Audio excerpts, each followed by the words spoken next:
Hey folks, Chip Richter. I'm coming to you from Casa de Caldwell here. It's really windy outside. Didn't think I'd get any good audio. And this week I'm going to talk to you about something that's really important. I see a lot of, and I think it's going to help a lot of you play better golf.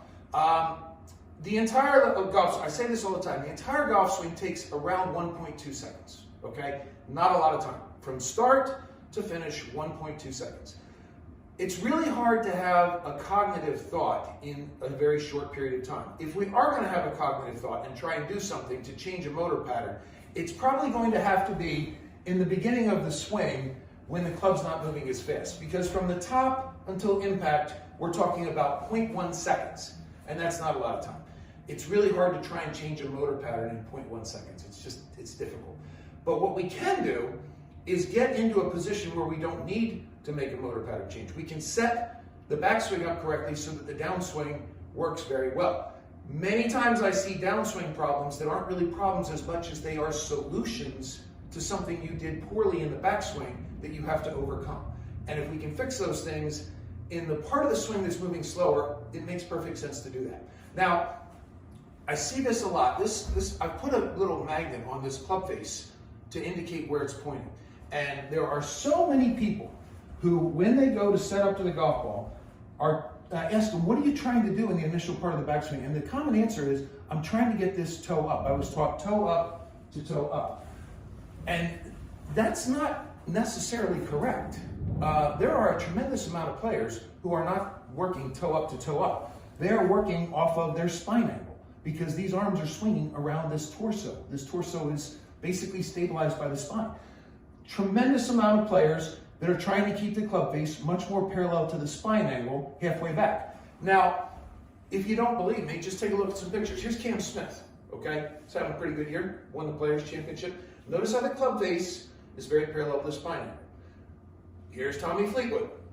Notice how the club face is very parallel to the spine angle. Tremendous ball striker. Or Dustin Johnson.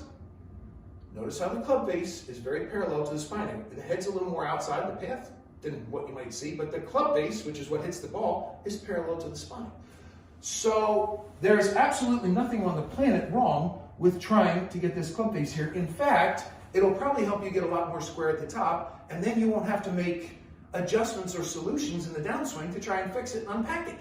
Because so many of you are really, really open on the downswing right here, and you can't have a cognitive thought. The club face is open, and you have to work really, really hard to get back to square. And when you don't quite get there, the ball goes high right. And when you overdo it, you hit low left poles. No bueno, okay? So what I want you to do is a drill where you very simply stand up to the golf ball, okay? Stop halfway back and put this club face on the angle of your spine, okay? Just like that, shaft pointing right down the target line, club face on spine, and then go ahead and just hit some little half shots. Club face on spine, boom, okay? Just hit some little 3/4 shots. And what you're gonna probably feel is, you can just simply rotate your chest to square the club. You don't have to work so hard with your hands because the club face is in a much more square position. You are sensing your right palm and that club face are pointing in the same direction. And if that right palm is here halfway down, you've got a problem, okay? You've got a big problem and you got to try and solve it. And it can be so simply solved in the early part of the backswing when you have time to think about it and when you have time to get it right, because you don't have a lot of time from the top down, okay? So, very simple, address the golf ball, get the club face parallel to the spine, and then just make some little half shots and feel that. I bet you're gonna feel a much better pattern. It's gonna be a lot simpler for you to square the club face and you're gonna play a lot better golf, okay? So, website's up and running, chiprichtergolf.com, teaching at the Country Club of Harrisburg Tuesday through Sunday, teaching at the Golf Cave in Carlisle on Mondays. Love to help you with your golf game. Let me know what we can do. Full swing, chipping, putting, you name it, okay? Hope you have a great week playing, folks. Thanks for tuning in. Talk to you next week.